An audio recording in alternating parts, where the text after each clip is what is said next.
वैराग्य की चिंगारी, वो भगवान के प्रति विश्वास की चिंगारी, वो श्रद्धा की चिंगारी बुझने ना पाई, उसको बराबर जलाते रहना है। तो इसलिए इन्होंने कहा प्रणव से एक बार हो तो गई वो ध्यान से, निर्मथन करने से, लेकिन अभ्यासात, अब उसका अभ्यास करते जाना, उसको बढ़ाते जाना है, उसमें श्रद्धा की आहुति डालते जाना है, उसमें ज्ञान की सामग्री डालते जाना है उसमें।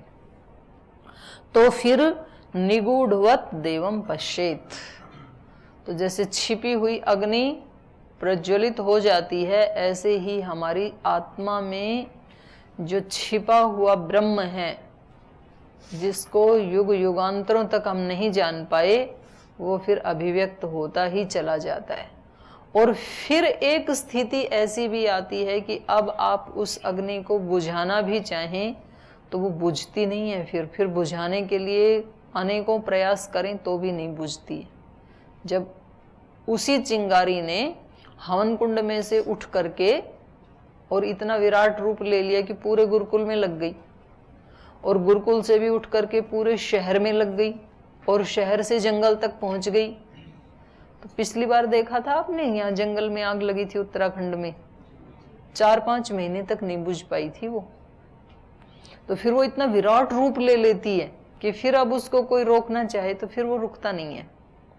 तो ऐसे साधक के जीवन में भी होता है कि फिर एक स्थिति ऐसी आती है कि अब उसके कितने भी विरोधी हो जाएं, कितने भी बाधक बन जाएं, कितने भी उसको सताने वाले आ जाएं, अब वो रुकता नहीं है। और जितने जितने वो आते हैं उतना उतना वो और बढ़ता चला जाता है। पतंजलि योगपीठ का जिन जिन लोगों ने विद्रोह करना चाहा, इसका मतलब वो दुष्प्रचार करना चाहा, उतना उतना उसका और प्रचार हो गया, फिर रुका नहीं। वृंदाकरनाथ ने रोकने की कोशिश की, उससे पहले ज्यादा लोग जानते भी नहीं थे पतंजलि की दवाइयों को। उसने जब बोला तो ज्यादा लोगों को पता लग गया। फिर एक बार किसी ने कहा पुत्र जीवक वटी को लेकर के, तो तब तक शायद ज्यादा लोगों को पता नहीं था, उसके बाद और प्रचार हो गया। तो जब अग्नि प्रचंड रूप लेती, उस समय यदि हवा चले तो वो उस अग्नि को और बढ़ा देती है फिर, और छोटी अग्नि है और फिर हवा चले तो बुझा देती है। तो दीपक बुझ जाता है ना हवा में। तो ये एक ही हवा दो काम करती है, अग्नि को बुझाने का काम भी करती है, अग्नि को बढ़ाने का काम भी करती है। हमारी अपनी आत्मिक शक्ति यदि कम है तो बाधाएं क्या करेंगी, दबा देंगी, हमें बुझा देंगे हमारी उस ज्ञान की ज्योति को। और अभ्यास से हमने अपनी आत्मिक शक्तियों को बढ़ा लिया तो अब ये बाधाएं क्या करेंगी, हमें और आगे बढ़ाएंगी। फिर तो वो हमारे लिए एक उसका काम करती हैं, और ज्यादा प्रज्वलित होने का काम, साधन का काम करती हैं। फिर जो बाधक थे वो तत्व साधक हो गई। तो इसलिए अभ्यास कभी नहीं छोड़ना। इसलिए स्वामी जी बोलते हैं ना, हमें रोज समझाते हैं अलग अलग कि अच्छा काम इच्छा ना होने पर भी जरूर करें। अच्छा काम मतलब अपना कर्तव्य कर्म, हमारे लिए वही अच्छा है। अपना कर्तव्य कर्म हमारा क्या है, पढ़ाई करना, ज्ञान का अर्जन करना, व्यायाम करना, प्राणायाम करना, ध्यान करना, यही हमारे कर्तव्य कर्म, यही अच्छे कर्म हैं। तो ये इच्छा ना होने पर भी जरूर करें।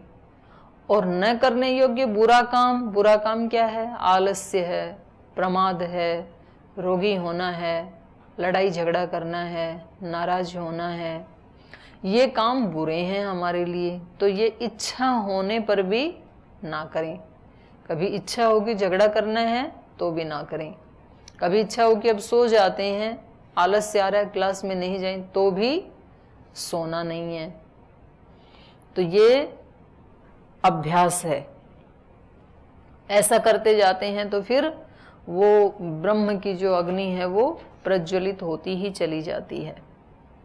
आगे कहा, तिलेषु तैलम दधिनीव सर्पी आपः स्रोतः स्वर्णीषु चाग्निः एवं आत्मात्मनि गृह्यते सौ सत्येन एनं तपसा योनुपश्यति। जैसे तिलों में तेल है, ऐसे ही ये ब्रह्म हमारी आत्मा में विद्यमान है, लेकिन तेल दिखता नहीं है ना तिल में, उसको पेलना पड़ता है तिल को, तब तेल निकलता है। तिलेषु तैलम दधिनी इव सर्पी, और जैसे दही में मक्खन घी, सर्पी मतलब घी, तो दही में दिखता नहीं है लेकिन दही को मथना पड़ता है, तिलों को भी मथना पड़ता है। तो ऐसे ही ये ब्रह्म हमारी आत्मा में विद्यमान है, जैसे तिलों में तेल विद्यमान है, जैसे दही में घी विद्यमान है। और आपह स्रोतस्सु, और स्रोतों में जल विद्यमान है। कौन से स्रोत? ये भूमि के अंदर वाले स्रोत के बारे में कहा जा रहा है।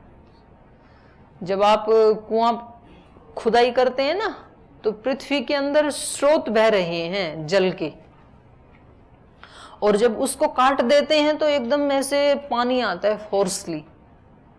और अगर उस झरने को हमने नहीं काटा, उसके ऊपर पत्थर लगा हुआ है मान लो, तो फिर पता लगा इतनी खुदाई की पानी आया ही नहीं।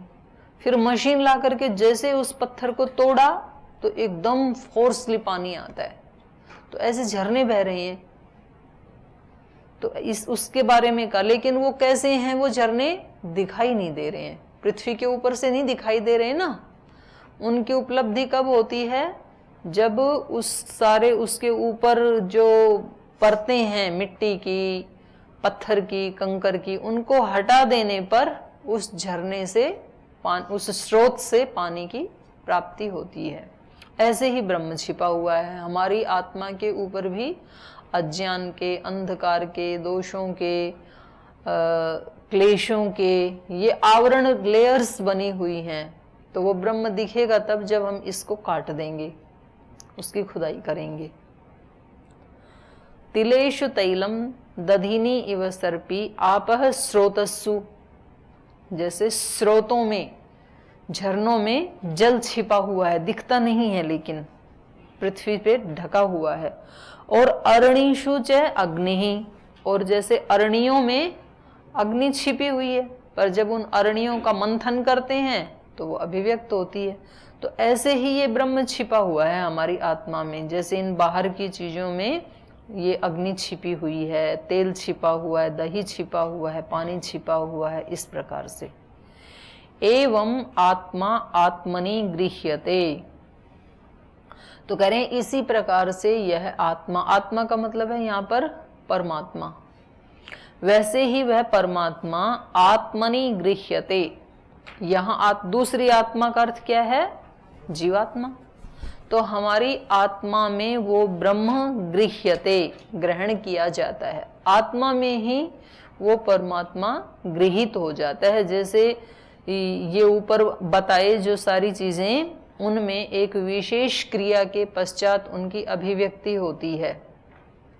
तिल में से तेल की अभिव्यक्ति होती है जब उसको पेला जाता है, दही में से घी की प्राप्ति होती है जब उसको मंथन किया जाता है, स्रोतों में से जल की प्राप्ति होती है जब जल के ऊपर वाली लेयर्स को हटाया जाता है, अरणि में से अग्नि की प्राप्ति होती है जब उसको मथा जाता है, मंथन किया जाता है।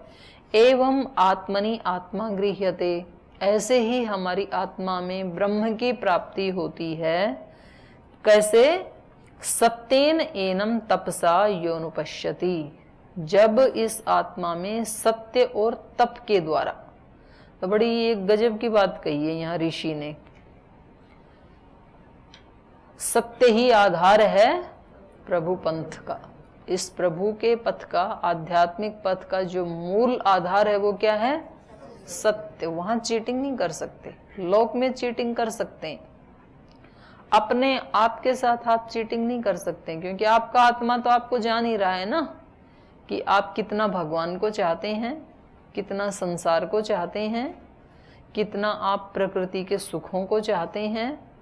तो वो आत्मा भी जानती है और परमात्मा भी जानता है। तेरी कर्म कहानी तेरी आत्मा भी जाने, परमात्मा भी जाने। कहाँ छिपेगा रे प्राणी, तेरी कर्म कहानी तेरी आत्मा भी जाने, परमात्मा भी जाने।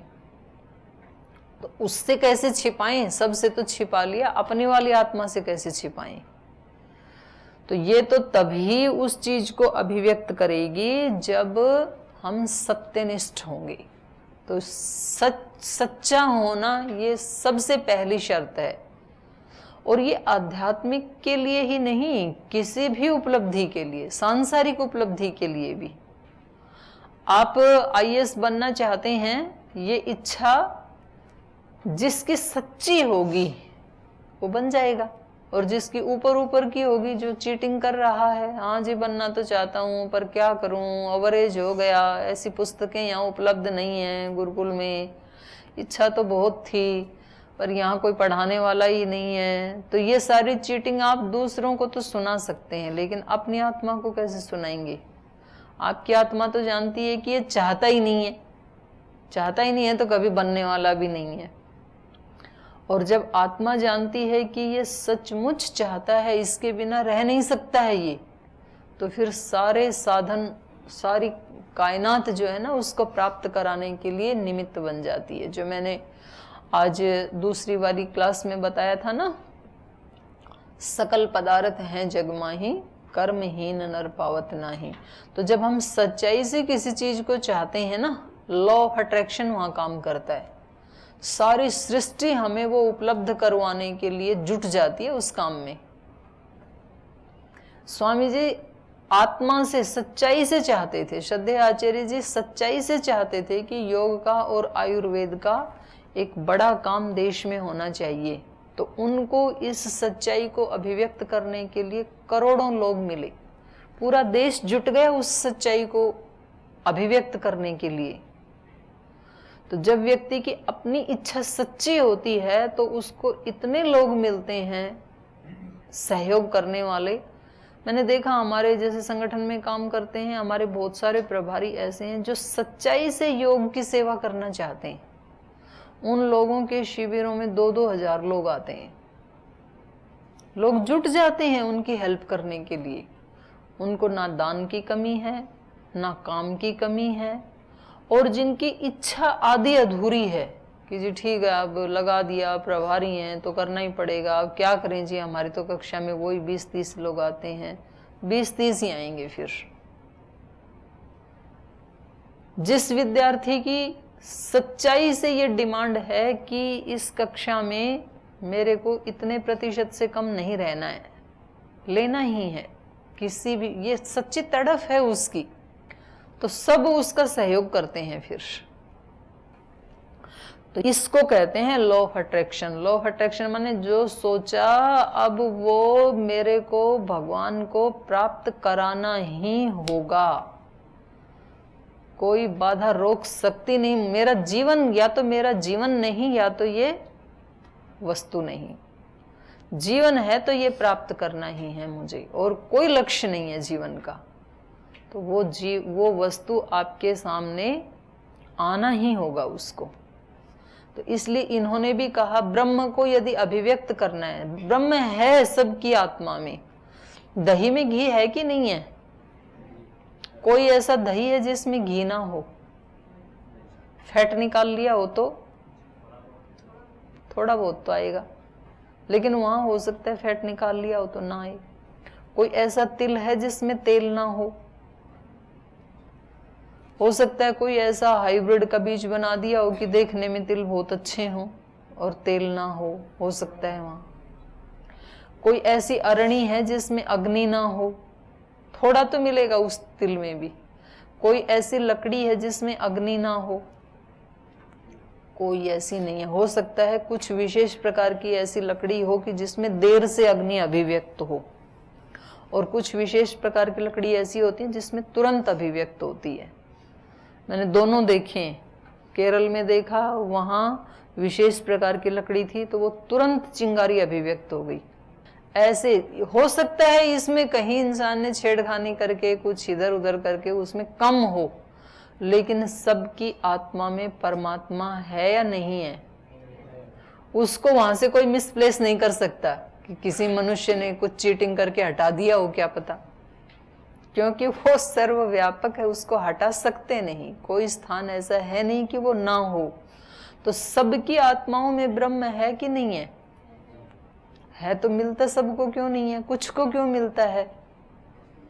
क्योंकि उनको उसको पाने की अभिप्सा सत्य नहीं है। जिनकी सत्य थी उनको उन्होंने पाया, आधी अधूरी थी तो आधा अधूरा पाया, और बिल्कुल ही नहीं थी तो बिल्कुल नहीं पाया। कितने भी दिन दही को रखे रखो, घी अपने आप तो ऊपर आने से रहा। मथना ही पड़ेगा घी के लिए। कोई ऐसा कोई रास्ता नहीं है कि बिना घी को मथे और मक्खन ऊपर आ जाए। ऐसे अगर कोई व्यक्ति ये सोचे कि जी मथना तो मेरे बस का नहीं, लेकिन मक्खन चाहिए, आएगा कभी? आप बिजली वाली रई से मथें या हाथ वाली से मथें, लेकिन मक्खन तभी आएगा जब दही को मथा जाएगा, नहीं आ सकता है। इसलिए ब्रह्म की अभिव्यक्ति किससे होगी? सत्य और तप से। सत्य के बिना इस पथ में प्रवेश नहीं हो पाएगा। सारी दुनिया को धोखा दे सकता है कोई व्यक्ति, अपने आप को नहीं दे सकता, परमात्मा को नहीं दे सकता है। और दूसरा बताया तप। तो एक दिन पहले भी इसकी चर्चा आई थी, तप वाली। तप कितने प्रकार का है?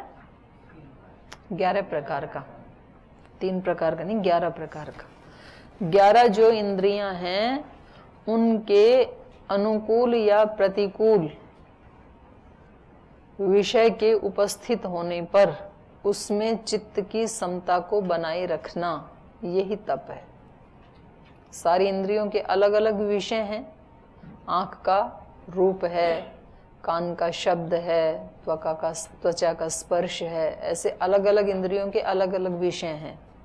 आँख को क्या अच्छा लगता है, क्या अच्छा नहीं लगता है, अच्छा लगने पर वो बना रहे ऐसी आसक्ति ना हो, और बुरा सामने आने पर ये तुरंत हट जाए ऐसा द्वेष ना हो। आँख का अपना जो विषय है रूप, उसमें राग और द्वेष ना हो, और चित्त सम बना रहे, दोनों को स्वीकार कर ले, ये आँख का तप है। ऐसे ही शब्द का, ऐसे ही स्पर्श का, ऐसे ही रस का, ऐसे ही मन का भी विषय। मन को कुछ विषय अपने हमारे जैसे संस्कार हैं तो उसको वो अच्छा लगता है, कुछ विषय अच्छा नहीं लगता है। तो अच्छा लगने पर उसमें आसक्ति ना हो, और बुरा विषय सामने आने पर उससे भागने की इच्छा ना हो, चित्त की समता बनी रहे, तो ये तप है। एक बार सुखदेव जी के पिता कपिल ऋषि ने कहा कि तुम जाओ जनक के पास, कुछ आपकी शिक्षा अधूरी है, कुछ सीख के आओ। वो जीवन मुक्त हैं आज इस धरती के ऊपर, तो जाओ उनसे कुछ इसके अध्यात्म के बारे में सीखने के लिए जाओ। अब ये जन्म से ही विरक्त वैरागी थे सुखदेव, उनको माँ के गर्भ में ही वैराग्य की प्राप्ति हो गई थी। तो ये इतने विरक्त युवक सन्यासी, फिर इनको वहाँ भेजा उनके जनक के महल में। तो उन्होंने बाहर जो है ना महल के सामने ऐसे सुंदर सुंदर जो है पुष्प बिछा रखे थे, कोमल कोमल गुलाब की पत्तियों वाले, और न जाने तरह तरह के जो भी सुंदरतम पुष्प हो सकते हैं। तो ये आराम से वहाँ गए, और एक बार भी इनके मन में ये नहीं आया कि हाँ कितने सुंदर पुष्प हैं। फिर आगे गए तो कुछ केवड़ा आदि जो सुगंधित पदार्थ हैं उनका वहाँ पे छिड़काव किया हुआ था। तो इनकी जैसे पहले आँख की वो थी परीक्षा, उसके बाद गंध की आई, तो वहाँ इनको ऐसे लगा हाँ कितनी अच्छी खुशबू है। तो धूप बत्ती जलाते हैं ना और अच्छी सी गंध आए तो लगता है हाँ कितनी अच्छी। जैसे आज यहाँ सफाई किसने की? आज सफाई किसने की? चले गए वो। अच्छा, तो मैंने आते ही देखा, मैंने देखा हाँ देखो आज कितना साफ सुथरा है, ऐसे लगता है व्यक्ति को। फिर और थोड़े आगे गए तो इतनी सुंदर सुंदर नवयुवतियां वहाँ सुंदर सुंदर वस्त्र और आभूषणों से सुसज्जित होकर के डांस आदि कर रही थी। वो उनके पास आकर के कि आओ थोड़ी देर तो हमारे साथ आप भी करो। फिर आगे गए तो आहार रखा हुआ था। इस तरह से वो रास्ता बनाया हुआ था, मतलब सब इंद्रियों के विषय वहां पर उपस्थित थे। और सबके लास्ट में राजा एक झरोखे से देख रहा था वो सारा दृश्य। उस समय सीसी कैमरा नहीं होगा, या होगा, पर वो देख रहे थे, जिस भी साधन से देख रहे थे। तो इसको मतलब जब वो आए तो इसको ये भी नहीं रहा कि इन फूलों को देख करके कि कितने सुंदर हैं, और ये भी नहीं हो रहे कहाँ फंस गया, यहाँ मैं कौन से संसार में आ गया, भागो यहाँ से। और जैसे वो नवयुवतियां आई, आहार आया तो ये भागो यहाँ से, मैं वैरागी ब्रह्मचारी कहाँ के फंस गए, ऐसे भी नहीं आया। और कितना अच्छा है, ऐसे भी नहीं आया। इनका चित्त कैसा बना रहा, सम बना रहा, सहज रूप से दोनों को देख लिया, अच्छे को भी बुरे को भी, जो भी आया सामने उसको इन्होंने देखा और सहज भाव से आगे बढ़ गए कि हमें तो राजा से मिलना है। फिर उनके पास गए तो उन्होंने कहा कि पिताजी ने आपके पास भेजा है, कुछ उपदेश दीजिए। उन्होंने कहा आपको किसी उपदेश की आवश्यकता नहीं है, आप स्वयं अपने आप में ही उपदेश हैं, आपका जीवन ही उपदेश। मैंने सब देखा, ये सारे संसार के विषय उपस्थित होने पर ना तो आपके मन में एक बार भी उनके प्रति राग की भावना आई, प्राप्ति की भावना आई, और ना ही उनके प्रति द्वेष की भावना आई। नहीं तो व्यक्ति के मन में द्वेष आ जाता है, भागना चाहता है वहां से, वो भी नहीं आई।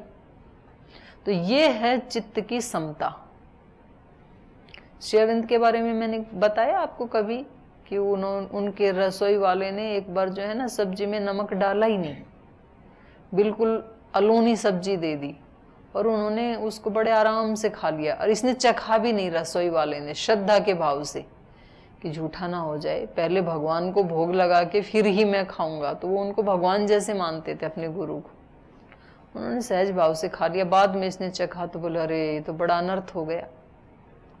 बोल जी आपने बताया भी नहीं खाना खाते समय, मैंने तो बाद में चखा, तो आज तो सब्जी में नमक डाला ही नहीं। तो इन्होंने कहा कि कौन सा अमृत था जो छूट गया, तो बहुत बड़ी हानि हो गई, नमक ही तो था, तो कौन सा अमृत छूट गया। तो ये योगी जो है ना, ये छोटी छोटी चीजों में चित्त को सम रखने की प्रैक्टिस करते हैं, और ये दैनिक जीवन में ही, और जो सुबह से शाम तक व्यवहार करते हैं उसी में होती है ये प्रैक्टिस। कब मन को पकड़ना है, कब विचार को देखना है, कौन सा विचार आ रहा है, कौन सा कर्म हो रहा है, इसका मेरे ऊपर कौन सा प्रभाव पड़ेगा, कहाँ पकड़ना है।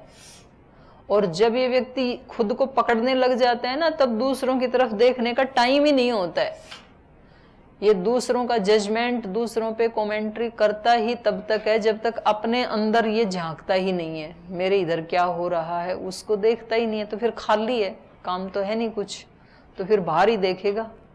तो फिर बाहर सबके ऊपर कमेंट्री, किसी भी व्यक्ति की चर्चा कर लो, उसके बारे में कुछ ना कुछ जजमेंट दे ही देता है। और जब अपने को देखने लगा तो पता लगा कि टाइम ही नहीं है, एक एक पल। इसी को गीता ने कहा, अनन्य शरणागति और अव्यभिचारिणी भक्ति, दो शब्द। अनन्य योग, अव्यभिचारी, दो चीजें आई ना वहां पे। यहाँ 13वें अध्याय में जो 20 गुण ज्ञान के 20 लक्षण बताए थे, तो अनन्य योग, अव्यभिचारिणी भक्ति, दो बताया। मिनट टू मिनट उसका ध्यान रखना है। ये अनन्य हो गया। अनन्य मतलब कोई और आश्रय नहीं है भगवान के अलावा। नहीं तो हम कोई कभी धन को आश्रय बना लेते हैं, पद को, प्रतिष्ठा को, किसी व्यक्ति को। नहीं, इस साधक का आश्रय कौन है? केवल ईश्वर, अनन्य आश्रय, अन्य कोई आश्रय नहीं है। और अव्यभिचारिणी भक्ति, जिसको आश्रय बनाया तो फिर वो भक्ति टूटे नहीं बीच में कहीं, एक क्षण के लिए भी। दो चीजें बताई वहां पर ही, दो चीजें आई। ऊपर वाले श्लोक में आपने ध्यान दिया हो तो पहला है ना, अमानित्वम, अदम्भित्वम, अहिंसा, क्षांति, आर्जवम, आर्जवम, आचर्योपासनम, हाँ, शौचम, शौचम, स्थैर्यम, ये दो शब्द मैं कह रही थी। शौचम और स्थैर्यम, ये आपने दो शब्द सुने होंगे हमारे चित्त में, मल और विक्षेप। योग दर्शन में सुने ये दो शब्द, चित्त के मल और चित्त का विक्षेप। मल क्या है? अशुद्धि, जो हम बाहर देख देख करके अपने चित्त में डालते हैं, ये चित्त के मल हैं, ये अशुद्धि हैं। और एक है विक्षेप। विक्षेप कहते हैं स्थिरता का न होना, बिठाते हैं मन को ध्यान में, फिर थोड़ी देर में कहीं इधर उधर चला जाता है, विचार स्थिर नहीं है हमारा। बैठे हैं ये याद करने के लिए, श्लोक मंत्र सूत्र याद करने के लिए, ध्यान कहीं इधर उधर भाग जाता है। ये क्या है? चित्त का चंचलता, इसी को विक्षेप कहा। ये चित्त का विक्षेप है, और चित्त की अशुद्धि चित्त के मल हैं। तो यहाँ गीता में 2 शब्द, अगर ज्ञानी बनना है तो 2 शब्द बताए इन्होंने, शौचम स्थैर्यम। मल को हटाने के लिए शुचिता दवाई है शौचम, और विक्षेप को हटाने के लिए स्थैर्यम। बार बार किसी भी काम को करते समय उसमें चित्त को एकाग्र करना होता है। जब खाना खा रहे हैं तो खाना ही खाएं बस, फिर क्लास की बात याद ना करें। ध्यान कर रहे हैं तो ध्यान ही करें, ऐसा अभ्यास करना होता है। नहीं तो ध्यान में बैठे हैं और कक्षा के विचार चल रहे हैं तो ध्यान हो नहीं पाए ना फिर। तो ये क्या हो गया? चित्त का विक्षेप, मल विक्षेप। तो 2 शब्द प्रयोग किए वहां पर उन्होंने। तो ऐसे यहां पर ये 2 चीजें बता रहे हैं कि सत्येन एनम तपसा योनुपश्यति। ओंकार को तो मथनी बनाना ही बनाना है, उसके साथ अभ्यास। तो जैसे इन चीजों में ब्रह्म, ये सारी चीजें अनअभिव्यक्त हैं, अभिव्यक्त नहीं है। तिलों में तेल, दही में सर्पी, स्रोतों में जल और अरणी में अग्नि। ऐसे ही हम सबके आत्मा में परमात्मा छिपा हुआ है, लेकिन उसको कैसे अभिव्यक्त किया जा सकता है? सत्य और तप से।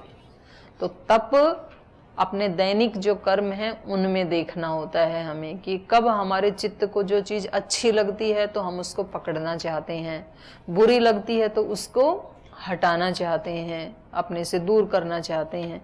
वहां पर हमें समता का अभ्यास करना है, यही तप है।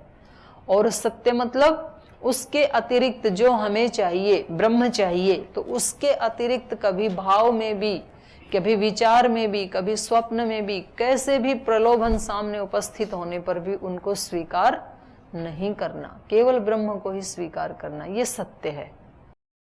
फिर वो अभिव्यक्त हो जाता है। जब लाखों ऋषियों के चित्त में अभिव्यक्त हुआ तो हमारे वाले में क्यों नहीं होगा? ऐसा दृढ़ विश्वास रख के ये साधक चलता जाता है। और एक ही दिन में अभिव्यक्त हो ऐसा भी आग्रह नहीं करता है, वो जब भी हो, लेकिन मेरा आचरण कैसा होगा इसके अनुसार ही होगा। चलना इसी ट्रैक पर है, मेरे को इससे इधर उधर नहीं जाना है, तो फिर एक दिन उसकी अभिव्यक्ति हो जाती है। तो अभी यहीं पर ही आज हम समय हो गया है, कक्षा को विराम देते हैं, शेष चर्चा कल करेंगे।